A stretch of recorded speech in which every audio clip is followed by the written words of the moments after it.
eu recebo Elza Leite, psicóloga. Obrigada, Elza, pela sua presença. Boa tarde, Roberto. Obrigado eu. E a gente também recebe aqui o Ludi Anderson, que ele vai contar pra gente o que aconteceu com ele na fase adulta, não é isso? Adulta já, no ano de 2018. Primeiro, obrigado pelo convite. Obrigada, eu que agradeço. Boa tarde. Em 2018 fui convidado para o noivado, era um momento de muita festa, de alegria, porém, num momento específico de brincadeiras, né? Um amigo vai segurando o outro, né? E aí eu fui desvencilhar do meu amigo e acabei pulando na piscina de uma forma desequilibrada, onde eu bati no fundo da piscina a cabeça.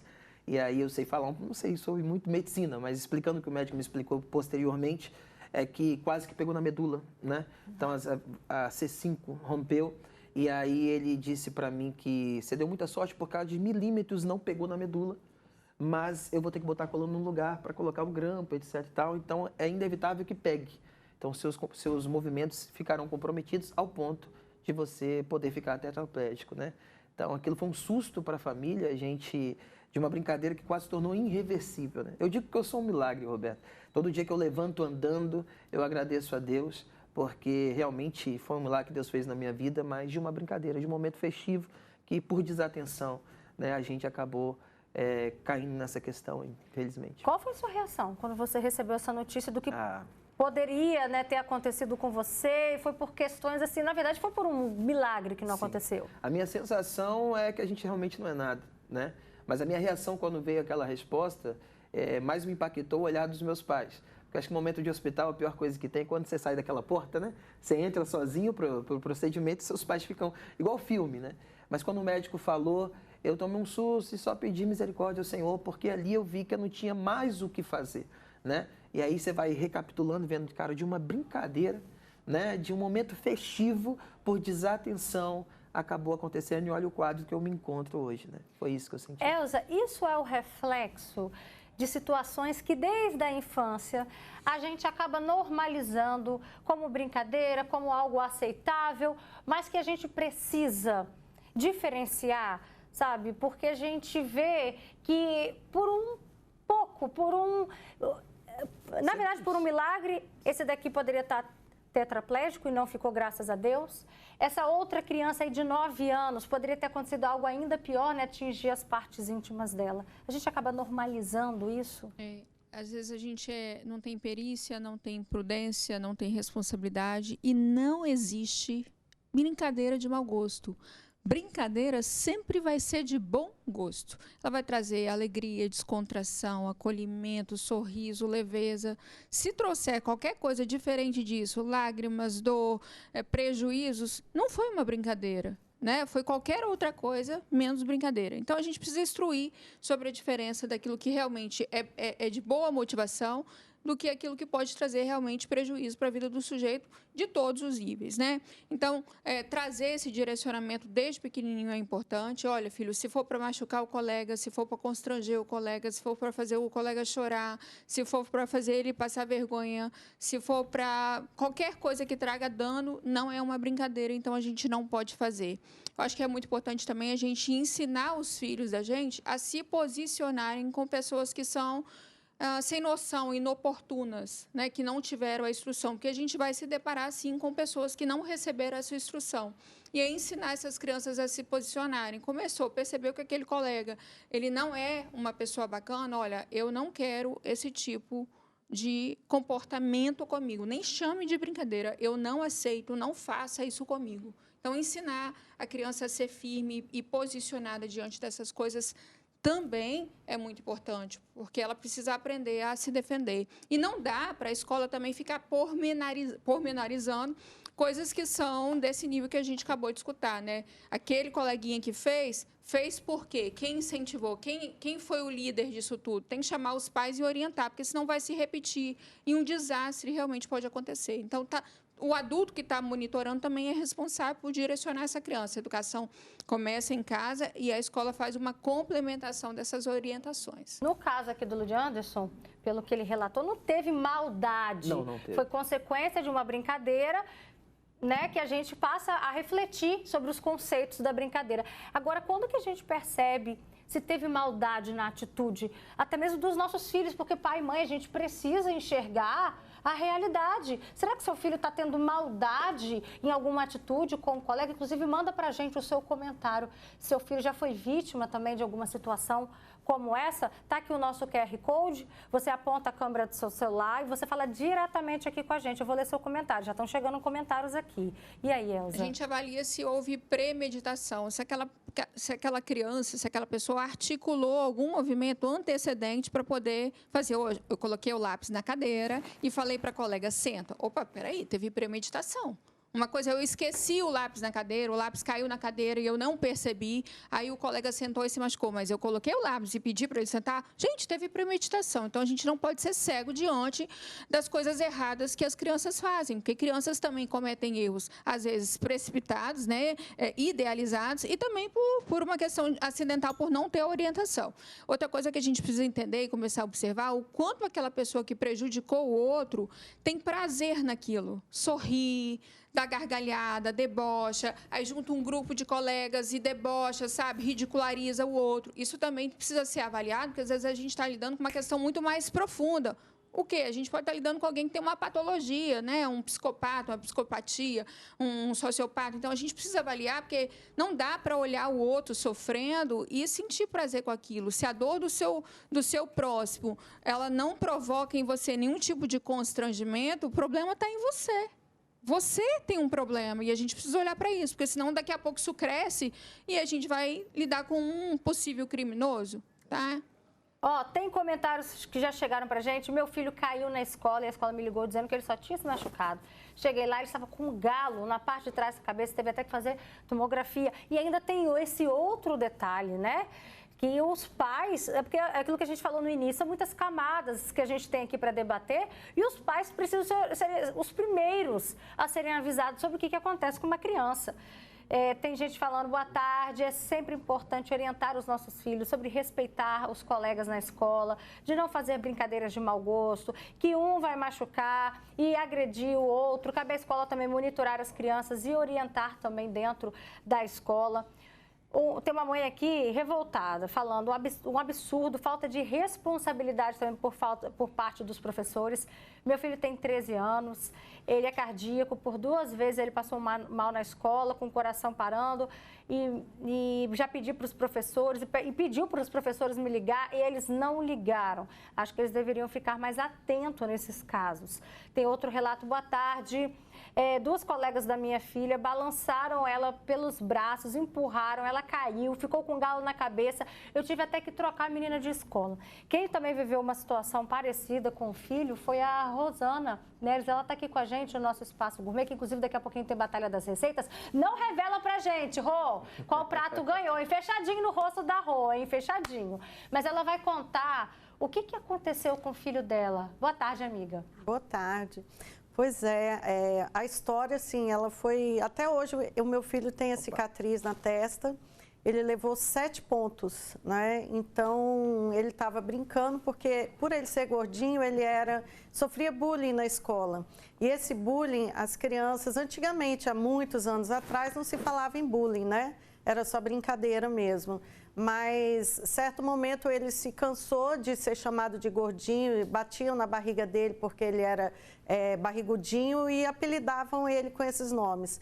Então, ele se isolava. Quando ele se isolava, aí vieram outras crianças maiores tentando judiar, ele subiu em cima daquelas banquetas que tem na escola e eles empurraram ele e ele levou 7 pontos na testa. Ou seja, o que nesse universo poderia ser considerado, começou como uma brincadeira, a gente imagina essas crianças se justificando em casa como uma brincadeira. Não, mas a gente foi brincar com ele, foi para sacanear, né? Um termo que a gente escuta. Mas não, a gente precisa desconstruir isso com os nossos filhos. Tem um relato... Posso só fazer um comentário importante sobre isso? Eu acho que uma das coisas mais importantes de orientar e estruturar um sujeito é sobre a diferença entre ser influenciador e ser influenciado. Nós precisamos pertencer e é muito comum que criança e adolescente seja influenciado, inclusive para o mal, para não ser excluído do grupo. Então, desde pequeno, a gente precisa ensinar os filhos a fazer escolhas assertivas entre o certo e o errado, mesmo que ele vá enfrentar a rejeição. Para pertencer, a pessoa se perde, ela não tem uma identidade estruturada, o caráter estruturado, e ela não faz o filtro. Então, a gente tem que ensinar as crianças o senso crítico. Vem cá, o seu colega pediu para você prejudicar o outro colega, mas isso é certo? Não, então não faça. Então, a gente tem que ensinar na base. Posicionamento começa assim. Ei, nem tudo que o outro falar para você fazer, você tem que fazer. Ah, mas ele vai falar que eu sou careta. Não tem problema. Não faça o que é errado, independente do que eles vão te chamar. E aí você fortalece também a autoestima desse sujeito para ele encarar a rejeição. De falar não para aquilo que não é legal. Tá? Janderson, hoje você é pai, né? Tem mais um aí a caminho, né? Graças a Deus. E aí, como é que fica diante da sua experiência, do que você viveu? Como é que ficam os seus ensinamentos hoje? De que maneira você acaba tirando proveito da sua história na educação com os seus filhos? Hoje meu filho tem 14 anos, eu já pude ter uma conversa com ele sobre a minha situação, que aconteceu. Exatamente o que a doutora falou. As orientações começam agora. Porque realmente, né, o bullying ainda é muito existente na nossa sociedade. Na escola, as brincadeiras ainda são um pouco que pesadas. E eu procuro dialogar muito com ele. O que ele compartilha comigo, eu falo, filho, não adianta, né? Nós somos cristãos, eu falo, você tem que ouvir o que Deus fala ao seu respeito. Deus fala que você é um príncipe, você é herdeiro. Então, o que estão dizendo de você, você não tem que dar ouvido. E ele sempre compartilha. Então, eu procuro que ele compartilhe, para que ele possa desabafar comigo, para que eu possa orientar. Porque se não for assim, né, a gente acaba não sabendo. O filho tem medo de falar para o pai, com medo do pai ir na escola, e para ele é uma vergonha o pai ir na escola, chamar a atenção. E se o pai depois não for, ou se for, vai piorar a zoação, né? Tem que eles isso chamam, ainda, né? O bullying. Então, você tem que ter esse relacionamento, como a doutora orientou, e falar, cara, você é meu filho, eu te amo. Não liga para o que dizem, o que importa é o que Deus diz a seu respeito. Aí ele olha assim com aquele olhinho, papai, tá certo. Olha, essa tarefa da educação não é fácil, né? Não é fácil. Porque você imagina, Elza, essa criança de 9 anos que chegou, ela precisou relatar o que ela viveu para a mãe, não foi a escola, não foi o responsável ali no ambiente escolar que entrou em contato com a família. Foi a criança que levou essa informação para a mãe. Então, você imagina se ela guarda, igual que ele está falando assim, poxa, se eu contar, amanhã ou depois pode ser pior ainda, vou virar motivo de chacota. Eles podem revidar, né? Eles podem me retalhar depois. É importante se falar sobre isso no ambiente escolar, no ambiente familiar, porque vai acontecer de novo. E se acontecer o pior? Quem vai ser o responsável? Como é que ficam os danos para a família também, para os próprios pais? Para os coleguinhas. Como é que essa menininha agora volta e lida com aquelas colegas que fizeram aquilo? Então, o ambiente escolar acaba sendo um ambiente estressante, ansiogênico. Então, tem que se falar sobre, não tem como correr. Orientação o tempo todo. Todos nós, como sociedade, somos responsáveis pela estruturação das crianças. Tem aqui um comentário, um absurdo, um aluno quebrar o braço, gente. É preciso aguardar o pai, o responsável, chegar na escola. E os pais têm... subiu o comentário, achei. Os pais têm que... os pais que trabalham longe, a criança fica sentindo dor até o responsável chegar, né? Tem outro comentário, meu sobrinho entrou na escola, era por volta de 1h30, sofreu um acidente na gangorra, machucou a boca e a escola só foi ligar às 16 horas. Isso numa sexta-feira. Minha pergunta foi, como que vocês esperaram tudo isso para me chamar, o menino com dor? Como é que fica a confiança? Como é que fica depois voltar para o ambiente escolar? Eu tenho uma filha de 9 anos, exatamente a idade dessa menina, e fico imaginando que a reação seria muito parecida, porque a pessoa não quer mais, né? Isso pode até mesmo causar esse bloqueio, Elza? Pode sim, por isso que a relação entre escola e família tem que ser uma relação de transparência. Nós temos pouco tempo com os nossos filhos. É na escola que as coisas acontecem, na maioria das vezes. O filho na escola é reflexo daquele que ele absorveu na família. Então, essa relação tem que ser de muita comunicação transparente para ela funcionar bem. E se isso não for manejado com muito cautela, muito acolhimento para essa criança e para as partes envolvidas, até num reparo moral para essa criança, no sentido, vem cá, vocês erraram, e aí vocês vão precisar fazer uma reparação com a colega, né? E até uma questão, às vezes, mais severa, punição, suspensão, não sei qual é o critério, cada escola tem o seu. Porque, senão, fica muito sem consequência, né? O outro faz, me prejudica, e aí vira uma terra sem lei. E aí você imagina, se eu estou indo para a escola, me escolarizar, me educar, para ser um cidadão de bem, se na escola é promovido esse tipo de violência, às vezes até criminalidade, qual é a minha motivação de ir para lá? Não vai ter. Eu vou para a escola para aprender e saio machucado? Eu vou para a escola aprender e saio ferido emocionalmente? A pessoa não vai querer ir. Olha o comentário que chegou, muito parecido com o que você viveu.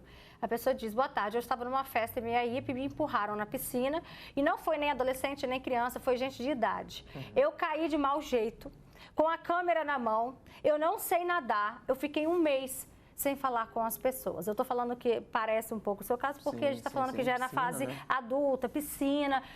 Depois do que aconteceu com você, qual foi a reação das pessoas que estavam naquele ambiente ali com você? Eu me senti muito acolhido porque, como a gente falou, é uma brincadeira de amigos. Uma brincadeira que não, né, se não tornou teve maldade, num acidente, né? Mas a pessoa que eu estava brincando chorou, pediu 1000 perdões, assim. E não tinha muito o que fazer após a consequência, né? Graças a Deus, hoje, como eu digo e repito, sou um milagre. Eu fico pensando se eu estivesse na outra situação. Se o resultado dessa brincadeira fosse outro, irreversível, né? Eu tivesse tetraplégico. Mas a minha reação com o povo foi, cara, eu fui muito acolhido e muito amado. E a pessoa que fez, né, que eu fui desvencilhar dela, me pediu perdão e eu falei, Deus, eu tenho que perdoar, porque foi uma brincadeira. Mas a gente precisa pensar, e aí voltando no assunto do fato da criança, é bom a mãe investigar o motivo. Porque se ela não quer voltar para a escola, talvez não foi só a brincadeira que ela ficou machucada. Talvez tenha um histórico aí que ela não saiba, porque pode ser por vergonha, não sei, mas pode ser que ela volte a ser essa brincadeira com ela. Então, é muito importante, é muito importante. Eu, como adulto, aconteceu uma brincadeira que causou o que causou, mas ela, como criança, com certeza deve ter um histórico que a mãe precisa investigar, porque é coisa séria. E a criança precisa se sentir acolhida e defendida pelos pais de alguma forma, né? Para a gente fazer confusão, né? Para a gente trazer solução para isso que está acontecendo. Tá certo. Elza, obrigada pela sua participação. Leanderson, amém que hoje você está aqui contando essa história, né? Amém. E levando esse alerta para o pessoal de casa. Obrigado novamente Boa pelo tarde, convite. tá? Deus abençoe. Dá um beijo nas crianças. Amém.